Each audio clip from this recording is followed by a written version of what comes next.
Hey guys, welcome to their reviews. তো এখন আমরা কথা বলবো যে একটা বই যেটাকে আমরা এখন পড়ি না, যেটাকে জাস্ট ভেবে নিয়েছি যে জাস্ট বাচ্চাদের বই, এবং যারা হয়তো পড়া শুরু করতে চান, যারা রিডিং স্ল্যাম্পের মধ্যে যাচ্ছেন, যারা ফের থেকে কোনো একটা বই চাইছেন যেখান থেকে আপনি হয়তো আপনার আবার রিডিং হ্যাবিটটা তৈরি করতে চান, তাহলে আমি বলবো সব থেকে আমার ফেভারিট যে বই, যেটা দিয়ে সব সময় রিডিং স্ল্যাম্প কাটিয়ে বা যখন আমরা পড়তে মন হচ্ছে না এমন জিনিসপত্রগুলো কাটিয়ে এই সোশ্যাল মিডিয়ার যুগেও যদি আপনি পড়া শুরু করতে চান, তাহলে সব থেকে বেশি বিনোদন দিতে পারে সেটা হচ্ছে টেনিদার গল্প। এবং এই টেনিদা বা ভজহরি মুখুজ্জে লোকটা কিন্তু খুবই ইন্টারেস্টিং। মানে আপনারা জানেন ফানি বোন বলে একটা হাড় ছিল যে সবাইকে হাসাতো, কিন্তু আমার ক্ষেত্রে ফানি বোন হচ্ছে টেনিদা ভজহরি মুখুজ্জে, যে থাকে 20 নম্বর পটলডাঙ্গা স্ট্রিটে কলকাতায়, যেটা শিয়ালদার খুব কাছে, কারণ মাঝে মাঝে সে শিয়ালদার জিনিসপত্র তারা কিনতে যায়। এবং তার সাথে আছে আরো 3 মূর্তি, টোটাল মিলে হচ্ছে এই 4 মূর্তি যারা আড্ডা মারে চ্যাটুর্যেদের রোয়াকে। এবং এই 4 মূর্তিকে এক তো বললাম টেনিদা, আমার মানে এই গ্রুপের লিডার, এবং তারপর আছে প্যালারাম যার নাম হচ্ছে কমলেশ ব্যানার্জি। আমাদের মধ্যে আছে সব থেকে ছোট ক্যাপলা এবং সব থেকে এদের মধ্যে পড়াশোনায় ভালো এবং বুদ্ধিমান, যার নাম হচ্ছে কুশল মিত্র।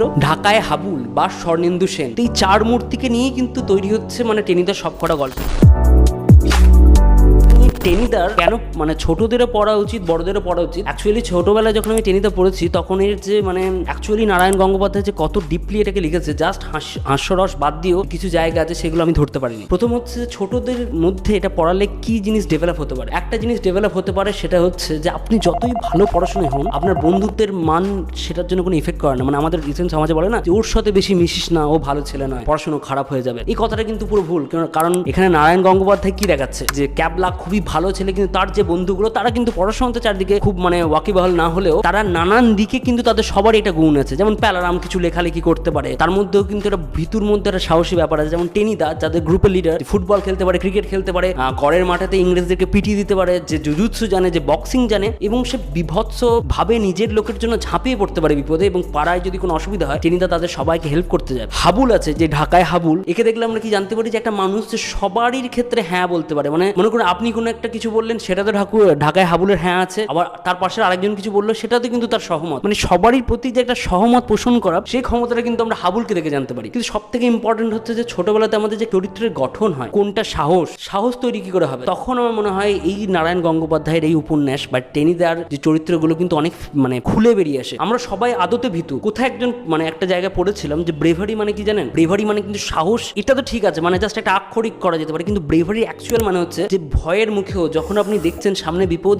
এবং আপনি ভয় পাচ্ছেন, তবুও আপনি কাজটা করছেন, ওইটা কি বলা হয়? ব্রেভারি। মানে আপনি ভয় পাচ্ছেন না, সেটা ব্রেভারি নয়, আপনি ভয় পাওয়ার পরেও আপনি এগিয়ে যাচ্ছেন কাজটা করতে, দ্যাটস ব্রেভারি। এবং সেইটাই কিন্তু প্যালারামকে আমরা বারবার দেখি। সে খুব ভীতু, তার পিলের জ্বর, বারবার চারা দিয়ে ওঠে, সে সারাক্ষণ শিঙি মাছ আর পটল দিয়ে ঝোল খায়, আর তাছাড়া কিছু বেশি খেতে পারে না, সারাক্ষণ সে রোগে ভোগে। কিন্তু যখনই কোনো বিপদ থাকে, যখনই ক্যাবলার একটা কথা শুনে, সে ক্যাবলা যখন বলে চল ভূত আছে তো দেখি, চল দেখি ঘুটঘুটানন্দ কেমন একটা মানে ফ্রড লোক, আমি তো যাচ্ছি, তোরা যাবি কি, ওই মুহূর্তে কিন্তু প্যালারাম যতই ভয় পাক, সে বলে মরলে তো মরবো একবারই, দুবার তো মরবো না। তখন সে যে পদক্ষেপগুলো নিচ্ছে সেগুলো কিন্তু একটা বাচ্চার মনে কিন্তু মানে তখন থেকে একটা সাহসের যে বুনিয়াদ বলে, মানে জন্ম বলে, ওই দেবতার যেমন জন্ম হয় তেমন সাহসেরও কিন্তু একটা জন্মের ইতিহাস থাকতে পারে। হয়তো আপনার বাচ্চার মধ্যে বা আপনার মধ্যে এই ক্যারেক্টারগুলোর মধ্যে থেকে কিন্তু কিছু না কিছু ছাপ ছেড়ে যায়। বলি না যে সাহিত্য আমাদেরকে ডেভেলপ করে, আমাদের ব্রেন চেঞ্জ করে, আমাদের ব্রেনের মধ্যে কানেকশনগুলোকে অন্যরকম করে। যত আমরা বই পড়বো, যত আমরা ডিফারেন্ট ক্যারেক্টারের ব্যাপারে জানবো, যত লোকের এক্সপিরিয়েন্স পড়বো, আমাদের কিন্তু ব্রেন ডেভেলপ হবে, আমাদের নিউরোপ্লাস্টিসিটি হবে সায়েন্সের ভাষায়, মানে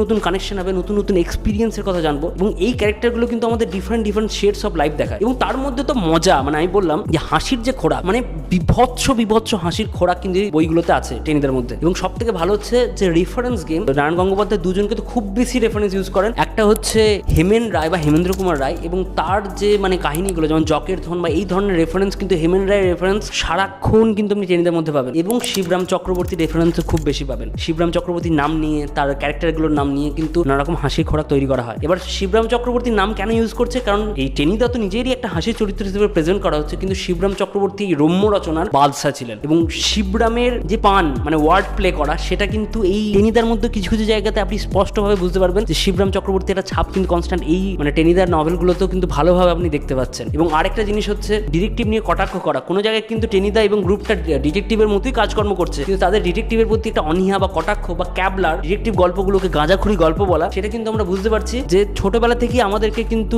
মানে টেনিদার গল্পগুলো বলে দিচ্ছে যে ডিটেকটিভ গল্প থেকে কিন্তু খুব বেশি আশা বেঁধে নিও না, ওইগুলো খুব আইডিয়াল ওয়ার্ল্ডে ঘটে। আমাদের টেনিদাও কিন্তু একটা ফিকশনাল বিজার ওয়ার্ল্ডে ঘটছে, কিন্তু যে কথাগুলো বলছে সেগুলো কিন্তু খুব বাস্তবিক কথা, খুব সত্যিকারের কথা। এবং আপনি যদি চান যে টেনিদা পড়বো না, আর কি শুরু করা যেতে পারে, তাহলে আমি বলবো যে আপনি বিভূতিভূষণের কিশোর সমগ্র শুরু করতে পারেন, যেখানে আপনি মিশমিদের কবচ, চাঁদের পাহাড়ও কিন্তু একটা ব্রিলিয়েন্ট স্টার্টিং বই। মানে আপনি যদি ভাবছেন একটা মানে গল্পের মধ্যে ঢুকবেন কিন্তু নন ফিকশন পড়তে চাইছেন না, তাহলে ফিকশনের মধ্যে চাঁদের পাহাড় খুব ভালো আছে। ওখানে আপনি মিশমিদের কবচ পাবেন, ওখানে আপনি মরণের ডঙ্কাবাজি পাবেন, তারপর হীরামানিক জলে পাবেন, এবং ছোট ছোট অনেক গল্প পাবেন, তাল নবমী থেকে শুরু করে বামা এই ধরনের। বা আপনি শুরু করতে পারেন যদি ইংলিশ সহজ নভেল থেকে শুরু করতে চান, তাহলে আমি বলবো এটা খুব কাউন্টার ইনটুইটিভ একটা কথা হবে, এবং অনেকজন আমাকে হেট্রেট দিতে পারেন কমেন্টে, চেতন ভাগতের যে কোনো স্টোরি থেকে শুরু করা। হ্যাঁ, এবার গালাগালি দেওয়ার আগে বলছি, কেন বলছি, কারণ চেতন ভাগতের গল্পগুলোর ন্যারেটিভটা থাকে সেটা খুব সিম্পল, ইংলিশটা খুব সহজ, তাই জন্য আপনাকে বারবার ডিকশনারি খুলতে হবে না। এবং চেতন ভাগতের গল্পগুলো যেহেতু সহজ গল্প বা রম্য রচনা, মানে একটু প্রেম আছে, একটু মজা আছে, রম্য রচনা ঠিক বেশি, মজাটা তো বেশি নেই, মানে প্রেমটা বেশি আছে, প্রেম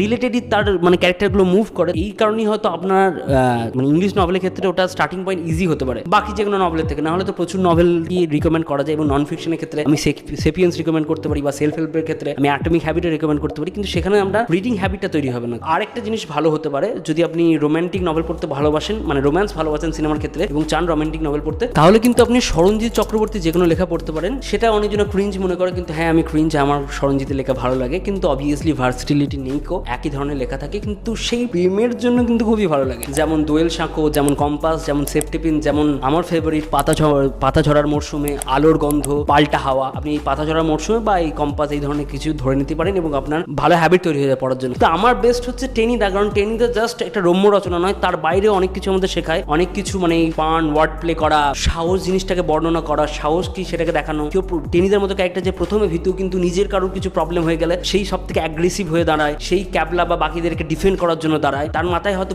বিভৎস কিছু বুদ্ধি নেই, কিন্তু তার মনে অফুরন্ত সাহস আছে এবং সে খেতে খুব ভালোবাসে। তো আপাত দৃষ্টিতে আমরা ক্যারেক্টারটাকে একটা বুলি ক্যারেক্টার মনে হতে পারে, কিন্তু পরে কে বুঝবেন যে সে বুলি ক্যারেক্টার না, সে একটা গার্জিয়ান, লাইক আমাদের মা বাবা, আমাদের মামারা যেমন হয় সেরকমই একজন। তো টেনিদার বইয়ে এরকম কবিতা শুনতে পাবেন, ওগো চাঁদনি রাতের পাইন, ঝলমল করছে জ্যোৎস্না, দেখাচ্ছে কি ফাইন। এই ধরনের অদ্ভুত অদ্ভুত কবিতা, অদ্ভুত অদ্ভুত ক্যারেক্টারের কিন্তু মানে সম্ভার টেনিদা সমগ্রতে। তো শুরু করুন, বা যারা পড়েছেন তাদের কেমন লাগে টেনিদা, কেমন লাগে কিশোর সমগ্র, আর যারা রিডিং স্ল্যাম্পে আছেন সেখান থেকে ফিরে আসছেন, তো কি শুরু করেছেন আপনারা সেটাও রিকমেন্ড করতে পারেন আমাদের কমেন্টে। এবং যদি কোনো বুক নিয়ে আমার কথা বলা উচিত আপনার মনে হয় তো কমেন্টে জানাতে পারেন। আর ভিডিওটা ভালো লাগলে লাইক, শেয়ার এবং সাবস্ক্রাইব করে দিন। Thank you.